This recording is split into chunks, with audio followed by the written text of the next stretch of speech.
Next, we're going to bring up my friend Chris Goemans, and he's going to talk to us about the Second Amendment and everything it stands for and the groups that he represents. Chris.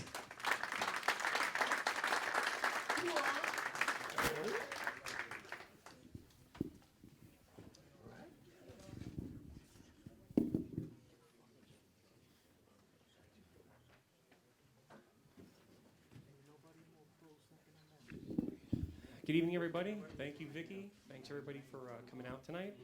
I'll tell you a little bit about myself. I'm a lifelong resident of Queens. I'm a New York State. I'm sorry. I'm a New York State EMT, member of the New York City Medical Reserve Corps. I did that for about 25 years. I presently work in technology. My main focus is life safety and security. I've been doing that for about 20 years.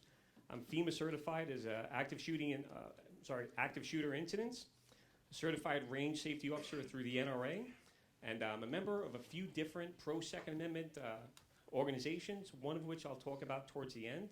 It's called 2A NYS. What I want to talk about initially up front tonight is crime trends and how the bail reform has had an effect on that. What it looks like to exercise your Second Amendment rights here in the 5 boroughs. What it's like to go get a license, if you do get a license, what it's like to go get a gun, and some proposed anti-Second Amendment legislation that's in the works. So I won't bore you guys with a lot of stats, but just crime statistics, January 2020 compared to the same time last year. Thankfully, murders and rapes are down. That's the good news, but that's where the good news ends. Robberies are up almost 35%. Felony assault is up about 8.5%. Burglary is up close to 19%. Grand larceny is almost 11%. And the big winner is grand larceny auto. It's over 70%. All right, so all in all, when you put those big index numbers together, we're looking at an upward tick of almost 16.5%. So I'd like to mention some cases that were recently in the news in our area here. The first one was 36-year-old Wilmer Rodriguez. He was found bludgeoned to death outside of an abandoned home in Newcastle, Nassau County. He came to the defense of 2 teens back in 2018 who were being attacked by MS-13 guys. It was about 12 guys beating up these 2 teenagers. All these guys were arrested. The case was about to go to trial. His personal information was released as part of the new discovery bail reform. So connect the dots. All right. Another case is 92-year-old Maria Fuentes of Richmond Hill. She was murdered by this animal, Reese Khan. She was sexually assaulted and then she was strangled. She suffered a broken spine, broken ribs, other injuries, later dying at Jamaica Hospital. Khan was previously arrested in November for assaulting his own father. He took a coffee mug, smashed it, and went after his dad. He was released on his own recognizance, issued a temporary restraining order, and he also had an active ICE detainer that was not enforced. That's a whole other sanctuary city issue that the city really needs to clean up on. Recently, we had 2 shootings of cops in the Bronx. Robert Williams was the perpetrator, and he did this within 12 hours. First shooting was he aimed at some cops in a marked van that was running with lights flashing. That wasn't enough, so the following morning he walked into the 4-1 and emptied his gun. All right, so that's the only reason he stopped, is that he ran out of bullets. Williams, to give you an idea of what this guy's like, in 2002, shot a person. He then went on to carjack a woman in his attempt to flee that shooting scene, led the cops on a high-speed chase, wrecked that car, and then got out and got into a gun battle with the cops in the middle of the street. He was quoted as saying in his hospital room, "When I get out, I'm going to shoot one of you." And this was directed to the cops that were in that room. So all super fine, upstanding citizens. All right, so here's a quote I find fitting today with the current climate. If a violent crime is to be curbed, it is only the intended victim who can do it. The felon does not fear the police. He does not fear the judge. He does not fear the jury. Therefore, what he must be taught to fear is his victim.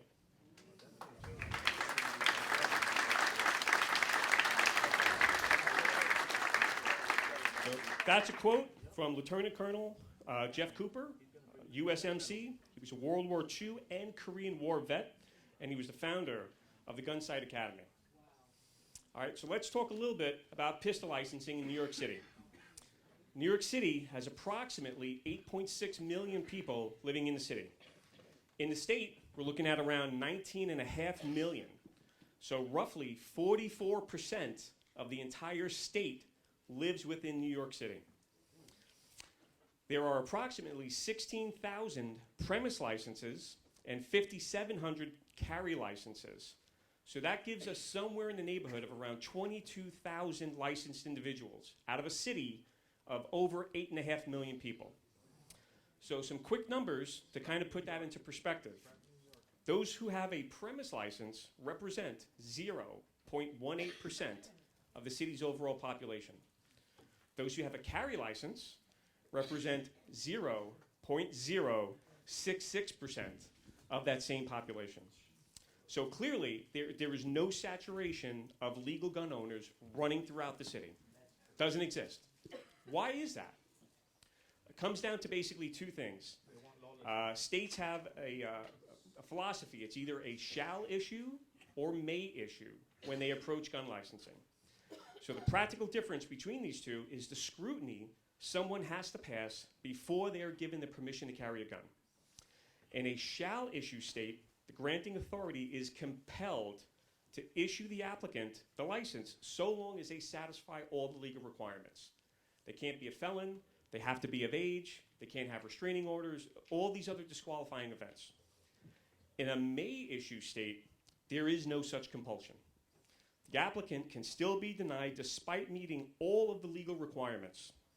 This process is entirely subjective, and it's up to the discretion of that issuing body. New York, what do you think it is? Is it a shall issue or may issue? May. It's a may issue. All right, so New York does not honor any other state's licenses or permits. New York City says, hold my beer, I can do better. I'm not even going to honor New York State's carry license unless you have it's called a special carry license issued by the city.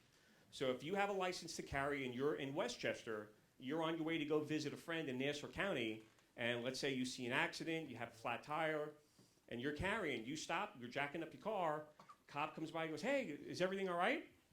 You on the job? You're not on the job, you got a license? Now you're subject to arrest. So depending on how that whole encounter goes, you might be going to your friends, or you might not be. Two primary types of licenses. You have a premise license, which is restricted. It's issued to a specific business or residential address. That's it. You have a carry business license. This one permits the carrying of a handgun loaded and concealed on your person. It's issued mainly for business, but may also be issued for safety concerns unrelated to business. That's verbatim from the application and from the law. However, the applicant must show proper cause. No one I've spoken to in the licensing division, 1PP, or elsewhere can give me or is willing to tell me what proper cause actually means. It's this innocuous, gelatinous thing that nobody can identify. What's it cost us to exercise those rights in the city? Handgun license is $340. If you choose to get a rifle and a shotgun license, that's $140. You have to get fingerprinted, that's about $92. You can't get printed once. You have to get fingerprinted for every single time you go and apply for a license. It's just another scheme to get more money out of you, all right? The licenses in New York City are good for 3 years. In contrast, Utah has a non-resident concealed carry license. It's going to cost you under $64. It's good for 5 years, and it's honored in 31 states. Big difference.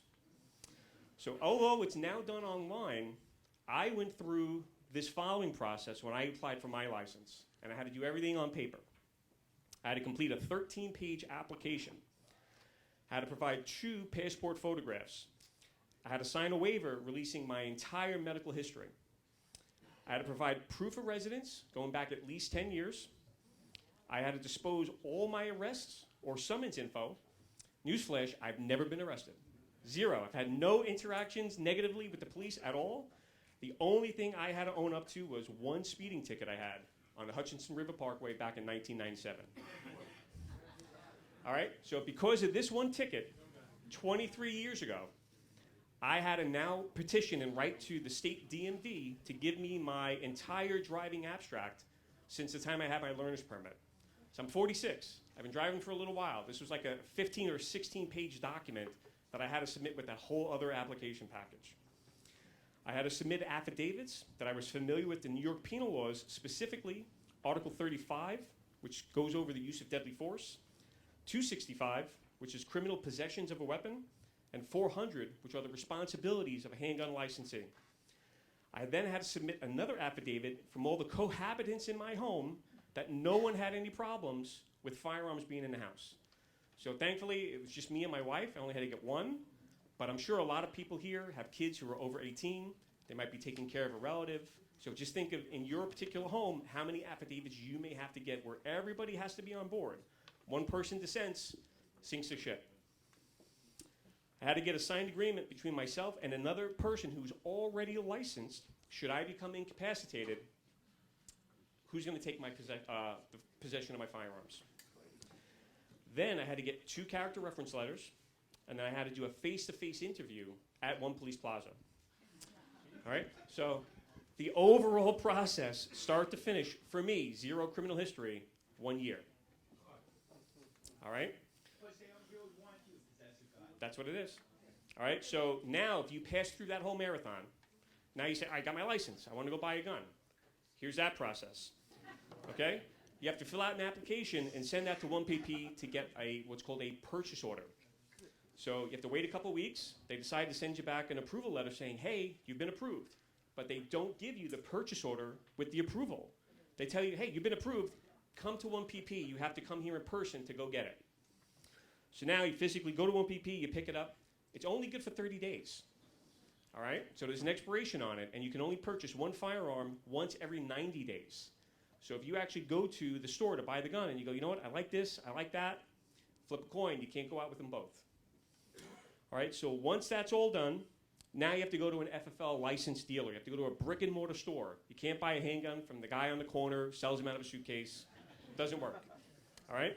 So when you get to that FFL, you both have to complete portions of that purchase order.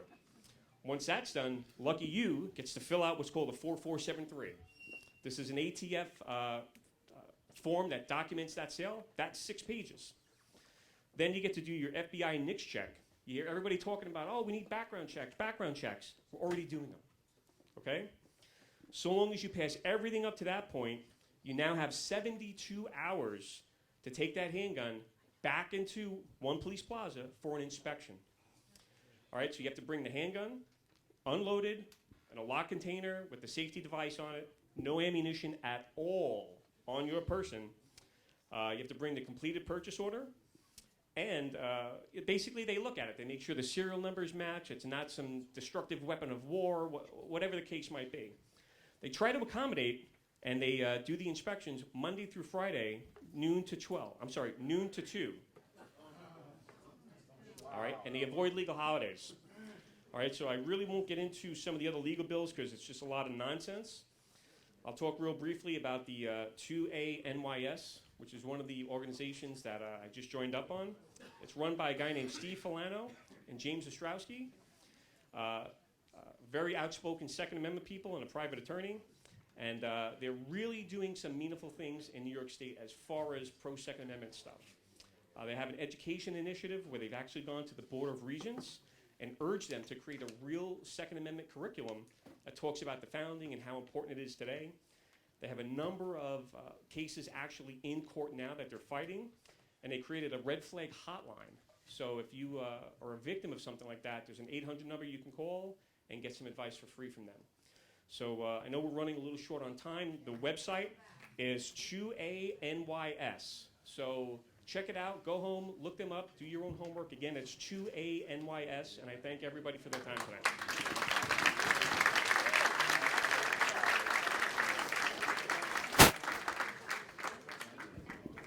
The most important thing, let me sum it up really easy. They don't have the right to take your guns away. No. And this is what they're going to do.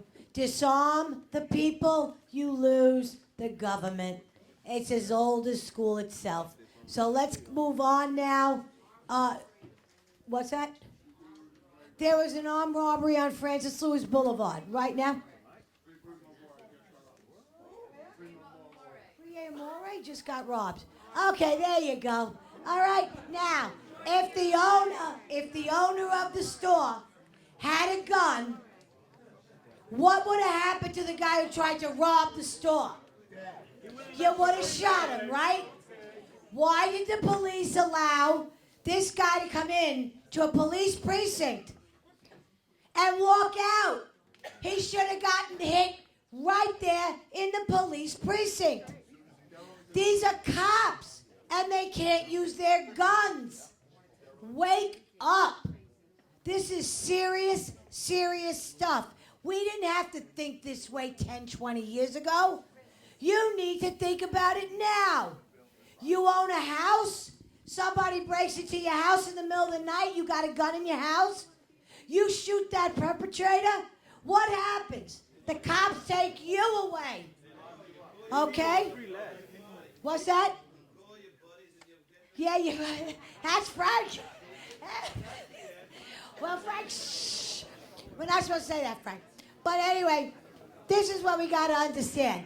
So when you think about your candidates, make sure your candidates are pro-Second Amendment, pro-First Amendment. Yeah. We are not going to turn this country, this city, and this state into a socialist state, country, or city.